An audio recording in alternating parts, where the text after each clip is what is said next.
hosts, Arnetta Legree and missionary Corrine Kelly. Our program is designed to provide information and support while encouraging hope and faith to all those who have been impacted in some way by severe or persistent mental illness. You can find out more about us by logging on to the website at www.igbatt.com. Welcome to It's Getting Better All the Time. And tonight we will be discussing fear. Fear is a natural emotion, one of the important emotions, I'd say, that God has put in our bodies, and it can be helpful to warn us of things that may be coming up in our lives, to make some changes real quick.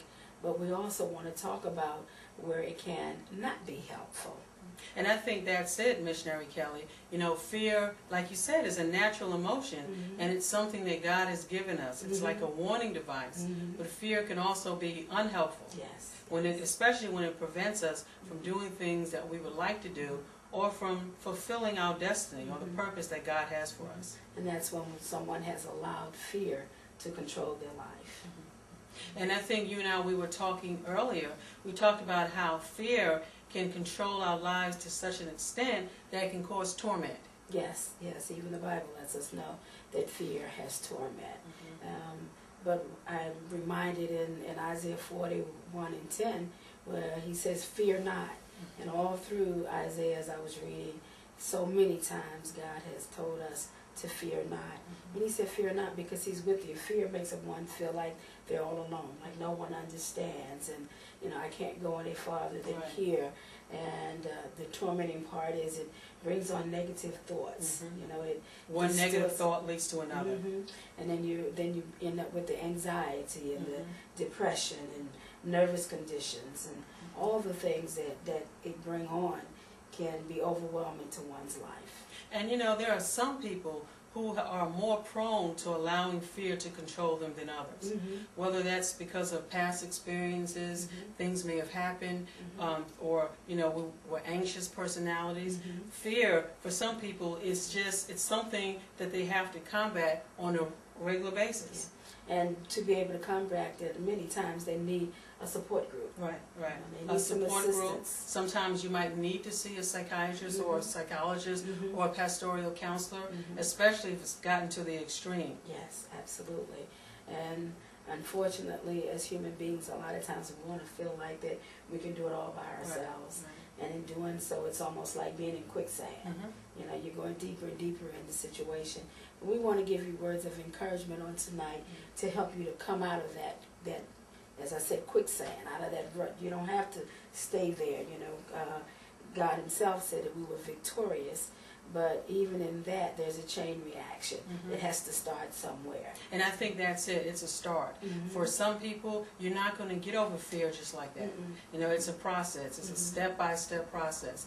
Doing the things that you fear the most is a start. And don't let yourself feel guilty or ashamed that you're battling with fear. Somewhere along the way, all of us in our lives have experienced fear of some kind. It's a natural emotion. It's something that, like you said, we've all had. That's right. That's right. We've all had before. So as I said tonight, we want to give you words to help you to know you don't have to stay in that situation that you're in. And for people who are living with a severe mental illness, for instance, you may have a fear of maybe a long time ago something happened, you didn't take your medications correctly, or you did something that you shouldn't have done or you would not have done if you had been taking your medications, and you've allowed fear to control you all that time. And then you need to do this like you would if you stump your toe. You don't stop walking because you stump your toe. You just are more aware of where you're walking. Right. Exactly. And that's the same thing. You've made a mistake. Yes, you're falling down. And that's something we've all made mistakes. We've all done things. Yes, yes. And we want you to know that in the midst of that, it's okay. It's okay that you've made the mistake.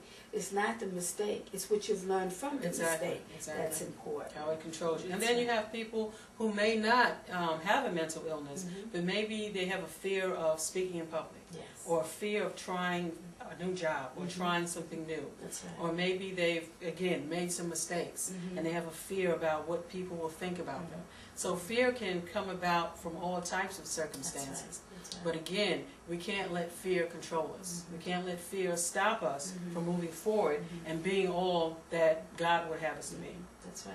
And since we are a faith-based organization, I have to say to you that we're sitting here, we're talking tonight about not stopping where you are and fears and everything, and that's where your faith it comes in at, being able to overcome it by the faith of God. You know, it's not something you're going to do. I can't stress it enough. It's not something you're going to get over by yourself, but there is a part for you to play in getting over. Exactly. What we want to do, we're going to talk about, and we have a little bit already, but we want to share with our audience a few points or a few thoughts as it relates to fear. Number one, a fear can keep us from trying out new things and confine us to living only a part of our lives. And that's a big thing, because when we have a thought in our mind that I'm fearful of something, for example, I'm fearful of driving. Maybe I was in an accident, and now because of that accident, I no longer want to drive. Well, what happens is I now become limited because I'm fearful of driving. So that means I'm limited to what I can do. I'm controlled. I have to wait for other people to take me different places. And even right there, if you're not careful, though other people getting there taking you, it can become a crutch. Exactly. You know, we want to get rid of crutches. And that's what happens sometimes. We want our audience to understand, anytime we have a negative emotion, whether it's fear or whatever it is, we begin to come up with ways to manage it. And sometimes those ways that we've come up with cause more problems. Because they're negative. Right. So one thing we do, we try to avoid certain situations. Well, I know I have a fear of speaking in public, so I avoid speaking in public. I have a fear of driving, so I avoid driving. And that's not helpful, because what happens is that fear, that avoidance, kind of transpires into other areas of our lives, and before we know it, our lives are much smaller than what we started out with. That's right. Okay. Number two, instead of focusing on the power of God or the possibility and potential that lies ahead of us, we focus on our limitations and shy away from the great things that could be in store for us. And God has a destiny for all of our lives. He has a purpose for all of our lives. And if I'm focusing on the fear, on the negative, on what I should have done, what I could have done, what I have not done, staying in that mode in itself keeps me from moving forward, or even finding out what the destiny is for my life. And I think that's it. Fear keeps us from not living in the now, because we're always thinking about what could go wrong, what could happen. You know, you talk to some people, and you when you talk to them, the conversation is about what could happen. Either what could happen or what bad thing has happened in the past. That's right. And the thing is, we have to kind of get away from that. We have to begin to live in the present. And that doesn't mean we don't think about what will happen in the future, but it doesn't mean we don't live in fear about what will happen. And all of us have had some negative situations in our lives. Right. So we all have some negative memories about some things. And if we could use those negatives as stepping stones. Exactly. Instead of using them as a leaning post, so to speak. You know, then if we can use them as that stepping stone, it can take us to the next step. You know? And it feels great when you've mastered something that had you in slavery or in bondage before. It really does. At first, it might be a little fearful, or it is fearful. But once you've done it, and you've broken through that barrier, there's a sense of, wow, I did this. You know, there's a good feeling. And just like we got to take each day as it comes, you know, we use our own selves. We're not living our life all at once. It's a process. There's a day to it. There's a growth in certain areas. There's some things that as we grew up, we dropped off some things. And we need to still do the same thing when it comes to fear. Okay. Number three, and we talked about this, but uncontrolled feelings of fear can impede our mobility and cause us to be dependent and limited in life as opposed to being victorious. And when we're limited, it brings in low self-esteem. It brings in poor confidence in ourselves. And then it, of course, brings in anger. Sometimes it even can bring in resentment that others seem to be able to accomplish those things which I don't seem to be able to accomplish. And a part of that, too, is because inside of us, there is this ability to want to succeed. Yes. God has placed a part of Him in each of us. Everyone And that part that's in us is a part that's saying, I can do all things. There's a part in us that says that we're stronger than we give ourselves credit for. And when we deny that part, then yeah, you resentful, you become angry, you become depressed. And really, you become depressed at yourself. Yes. You know, you may not know why, but that's it. You know, you're depressed at yourself because you're denying yourself the possibility of what can be. And because you're not pinpointing what it is, then you find yourself displaying those attitudes towards other people.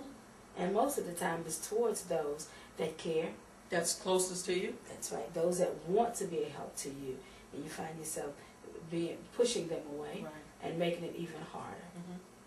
And that can cause, again, all types of problems because if you're trying to help me, or you know, we're in a relationship and I'm pushing you away, then that's going to cause you to kind of withdraw. That's right. You know, and go on and do other things, and then I'm stuck feeling even worse than I was before. That's right. So it's kind of like a cycle. We talked about how fear can bring in all types of other negative emotions, and that's what happens. You know, you're talking about depression, anxiety. Oh yes. Because we walk around, we're afraid. Well, how's the traffic going to be? And then when we get to work, we wonder about how's the traffic going to be when I get back home. Then while we're at work, we wonder, well, what's the boss going to say? What's going to happen this way? So what you're saying is, after I've allowed fear to control my life, I actually will come to a place where I live in negative expectation. It's dangerous. Yeah, definitely. I mean, and you think about it, if that's all we're meditating on, we can't think about anything else but the negatives. That's all we're going to get. You know, it's negative thinking, which leads to negative behavior, negative feelings. They're all tied together. Next thing, fear can cause us to feel and think that we are incompetent and can't change. Like, for instance, people will go around and say, well, or they may think to themselves, because oftentimes it's not so much what we say to other people, it's what we think when we're by ourselves that causes us the most damage. Right. Even the Bible says, as a man thinketh in his heart, so is he. You know, so I begin to manifest those things, which are really in my heart. Right. So I might say to you, oh yeah, I think I can get the job. I mean, you know, I'll be okay. But then I close my door when I'm away from you, and I'm thinking, oh gosh, I don't think I can do it. I don't know if I can. I don't think I can make it. And then before you know it, other thoughts start coming in. Oh, I'm so stupid. I can't do this right. You know, and it just keeps going on and on and on. And you start telling yourself, I don't think it can do it. And the thing is, how do you know that you can't do it? How do you know that you can't be successful? But because we've lied to ourselves, which is what fear is. We've lied to ourselves, some of us, for so long that it's hard to believe that we can be anything else. That's right. And it's almost an insult to myself to think of doing any better, because I've molded this myself into this situation. Okay? Ruin our perception of ourselves. And again, this kind of ties in to the last point that we made. When we see ourselves as being weaker than we are, or when we see ourselves as being people or a person who can't succeed, and we allow fear to control our lives in a negative way, then again, it's going to control the way we think about ourselves. That's right. And the perception, you know, I say this all the time, if we had a tape recorder, and if we could tape record our thoughts on a weekly basis, some of us would be shocked at just what's on that tape recorder about what we tell ourselves. And that's what fear will do. Fear will cause us, it will paint this negative picture of us. That's not true. You know, it may be true I need to go back to school and get a GED. You know, it may be true that I'm having problems in math.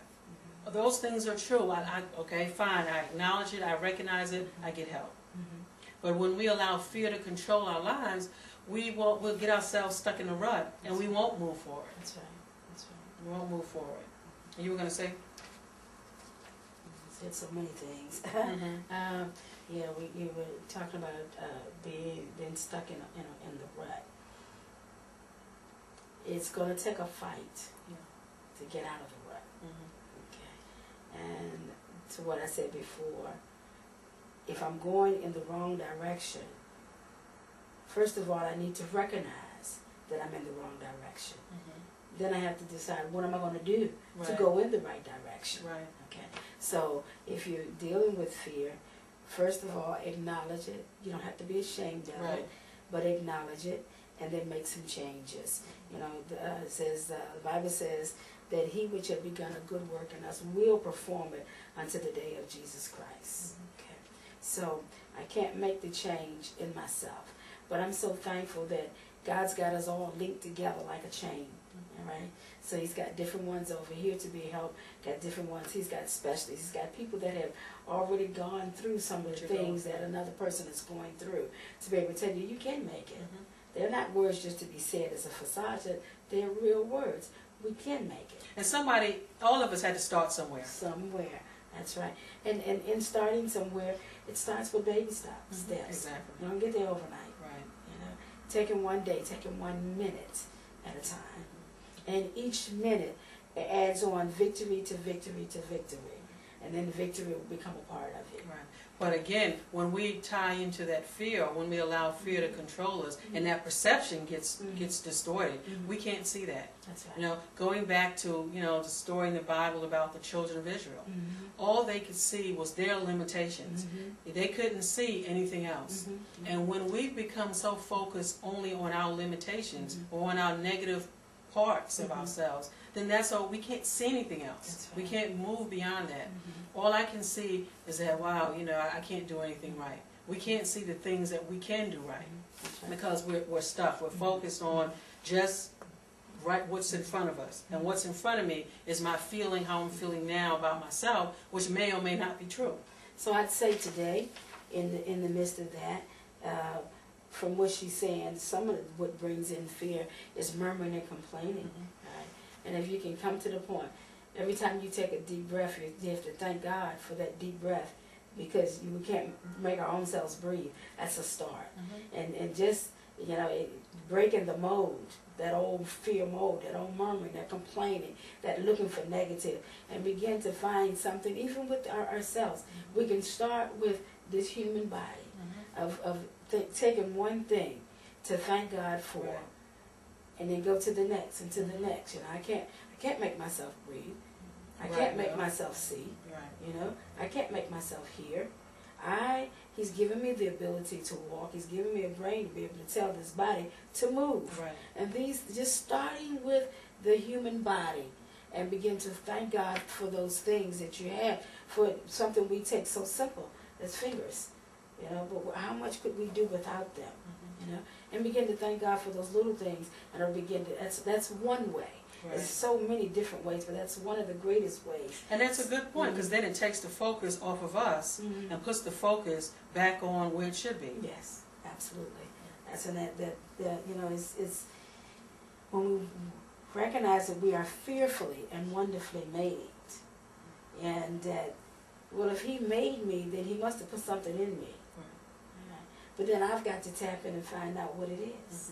Otherwise, I'm going to stay in fear. Exactly. And that being in fear, being behind that wall, keeps us from seeing what God has placed in us. It keeps us from seeing all that we can be. That's right. Because instead of finding ways to overcome the hurdles, we'll look at the hurdle and just stop right there. Oh, well, you know, I can't do it. Well, oh, well, I can't read. Oh, well, I didn't get my diploma, or whatever it is. You know, and then we start blaming other people for things that are not going right in our lives. Well, I would do it, but she didn't help me. You know, I would do it, but the pastor didn't talk right to me. Or I would, you know, whatever. It just keeps going on and on. When the reality is, it has to start with us. It has to start with the way we think. It has to start with the way we feel about ourselves. That's right. And the things that we tell ourselves. That's right. Got to get rid of the excuses. Exactly. Okay. Next thing we have here, and going back to what we were talking about, thoughts, we have to strive for balanced thinking, a thinking that takes into account both the good and bad. And I think this is so important because a lot of times we talk about positive thinking. Well, positive thinking is really great, but positive thinking in itself may not be helpful. What's even more helpful is a balanced thinking, is one that takes into account both the good and the bad. That takes into account both the black and the white, you know, the right and the left, you know, understands that, yeah, I made a mistake, that's a fact. But then we also, it's not the end of the world. That's right. You know, a unbalanced thinking will say, oh gosh, everything is going wrong.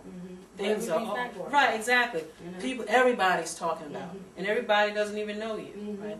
Things are always this way, and there are very few things that are always in everybody. You know, in everybody type of thing. I'm having a bad day. Right. And when we hear that, and we automatically look for it brings in the words itself brings in a negative or positive feeling. You know, I'm having a bad day. It just you're automatically looking for gloom of this day. Right. I knew something else was going to go wrong. You know, expectations. Right, because if you're thinking negative all the time, sooner or later something will happen. That's right. You know, just by chance, something will happen. And it's not that things won't happen even if you don't Right. think that way. But if you have a different type of mindset that no matter what happens, God and I can get through this, then you can learn from that. You can build on that which has happened and still get something good out of it. And that's it. The whole point is the perception.